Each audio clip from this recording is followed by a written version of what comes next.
একটা প্রশ্ন যদি এই মুহূর্তে বাংলাদেশের মানুষকে করা হয় যে দেশের শাসক হিসেবে আপনারা কাদের চাইছেন, আপনারা কাকে বা কাদের চাইছেন, সেটা ব্যক্তি হিসেবেও হতে পারে বা একটা দল কিংবা সংস্থা হিসেবেও হতে পারে।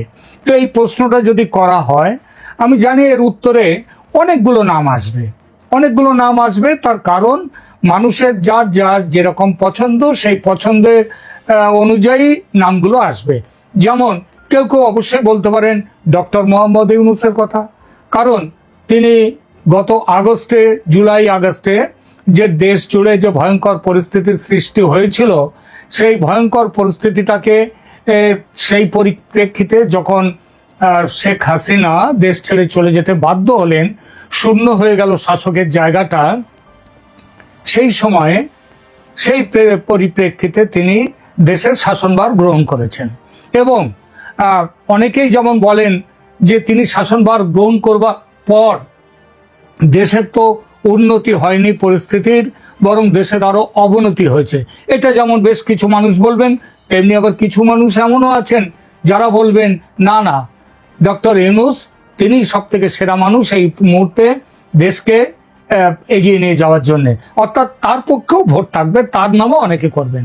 ডক্টর ইউনূস ছাড়া আর একজনের নাম করবেন কে, তারপরে হয়তো পরে আগে যে কোনোভাবেই হোক, আমি আগে পরে নিয়ে বলছি না, মোটামুটি নামগুলো বলে যাচ্ছি। যেমন কেউ কেউ বলবেন রাষ্ট্রপতি শাহাবুদ্দিন চুপ্পুর নাম।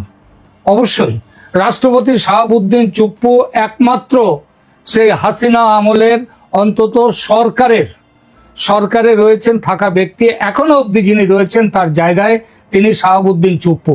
আমি একটু মানে কেন তার পক্ষে মানুষ, আমি নিজে ব্যক্তিগতভাবে চুপ্পু সম্পর্কে আমার কিন্তু খুব ভালো একটা ধারণাটা এই জন্যেই, চারদিক থেকে নানা রকম চিমটি কাটা হয়েছে তাকে। তার ঘরের পাশে, তিনি দেশের রাষ্ট্রপতি, অথচ ঘরের পাশে স্লোগান উঠছে চুপ্পু নিপাত যাক, চুপ্পু বিদায় হও ইত্যাদি সব আসছে।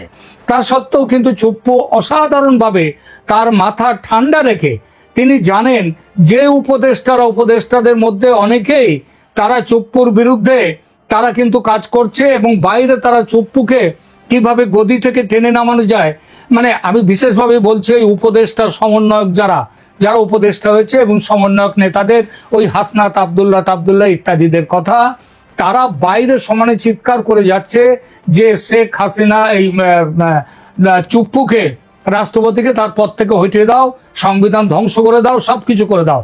তাকে স্লোগান শুনতে হচ্ছে, অথচ আবার তাদের সঙ্গেই তাকে আবার মিটিং করতে হচ্ছে।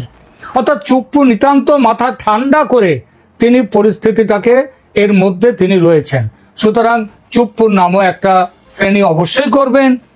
তো আমরা জানি যে চুপ্পুর তিনি, তাহলে দুটো নাম পেলাম, ইউনূস পেলাম, চুপ্পু পেলাম। এছাড়া যেমন ধরুন এখন সব থেকে বড় দল হিসেবে দেশের মধ্যে যারা আছে, আমি আওয়ামী লীগ তো দেশের বাইরে তাদের কথা বলছি না, দেশের মধ্যে যারা আছে সেই দলের প্রধান হিসেবে খালেদা জিয়া, তার শরীর খারাপ, হয়তো তিনি এই মুহূর্তে তিনি ক্ষমতায় বসার জায়গাতে নেই, কিন্তু খালেদা জিয়া না হলে তার ছেলে তারেক রহমান আছেন, তিনি বিএনপি দলের নেতা। সুতরাং বিএনপিরও একটা বড় সড়ো তাদের ফ্যান ফলোয়িং আছে, ফ্যান বেস আছে। সুতরাং বিএনপির তারেক রহমানের নাম আসতেই পারে। এছাড়া তারা আসতে পারে যেমন ধরুন জামাত, তারা এই সরকারের অন্যতম, বলবো না সব থেকে বড় চালিকা শক্তি।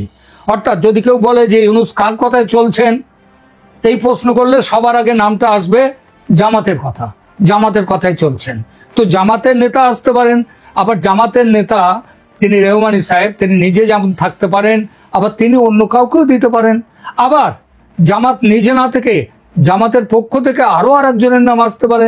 সেই নামটা হচ্ছে মাহফুজ আলম, যাকে স্বয়ং আমাদের প্রধান উপদেষ্টা তিনি সেই ক্লিন্টন ফাউন্ডেশনের মিটিংয়ে গত সেপ্টেম্বরে সেখানে তিনি বলেছেন এই হচ্ছে মাহফুজ আলমকে দেখিয়ে master mind of this revolution.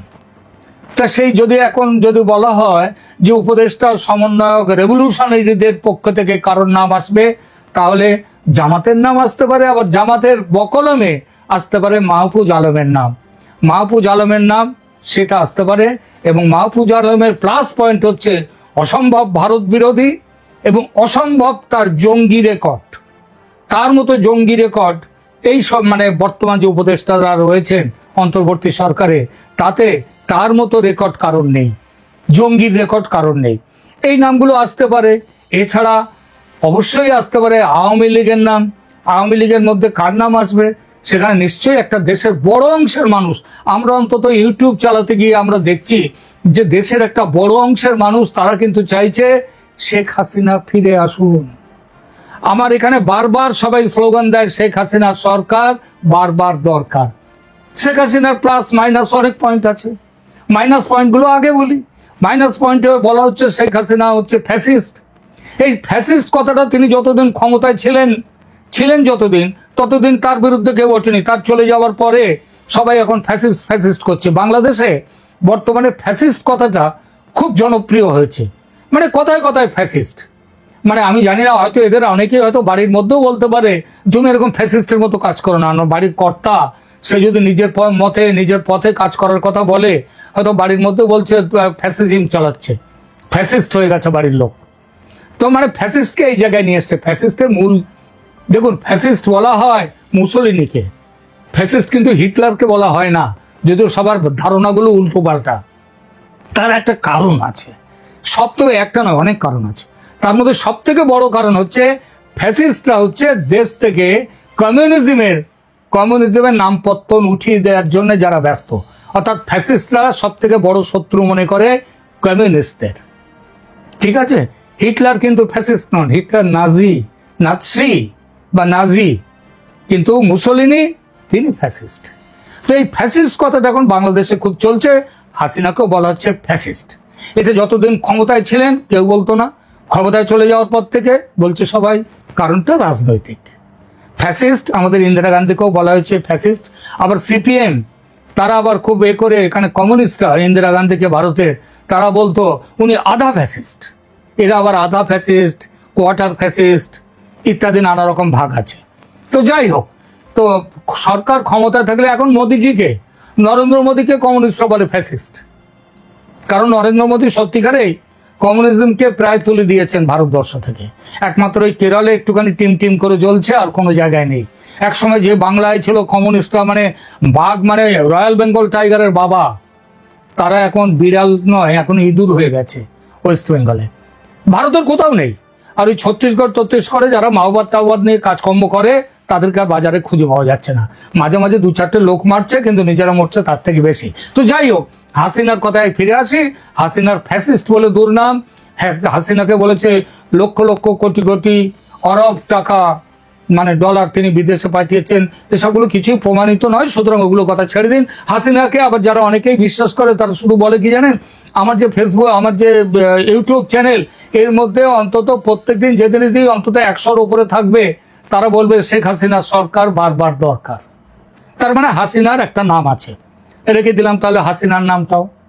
এইবার আসি, আর কার নাম আসতে পারে? আর একটা নাম আসতে পারে অবশ্যই। এখন তার নামটা খুব শোনা যাচ্ছেন। তিনি হচ্ছেন বাংলাদেশের সেনাপ্রধান। বাংলাদেশের সেনাপ্রধান যিনি জেনারেল ওয়াকারুজ্জামান সাহেব, তার কথাও এখন খুব উঠছে। তো এইবার আমরা নামগুলো পেলাম, আরো দু চারটে নাম থাকতে পারে, ছোটখাটো নাম দু চারটে থাকতে পারে। কিন্তু এইবার আমরা দেখি, আচ্ছা যদি এইবার ভোট নেওয়া হয়, একটা গণভোট নেওয়া হয়, গণভোটের মাধ্যমে ঠিক হবে যে সব থেকে প্রিয় ব্যক্তি হবে সেই হবে দেশের শাসক। ধরা যাক এরকম যদি একটা পরিস্থিতি আসে, তাহলে সেখানটায় কিভাবে নাম আসবে? সেখানে কি ইউনূসের নাম আসবে? আমার তো মনে হচ্ছে না। তার কারণটা হচ্ছে ইউনূসের পক্ষেও যেমন, ইউনূসের বিপক্ষে তার থেকে অনেক বেশি বাংলাদেশের বর্তমান অবস্থায় নিয়ে আসার জন্য সব থেকে বড় দায় হচ্ছে যে মানুষটির, তার নাম হচ্ছে ইউনূস।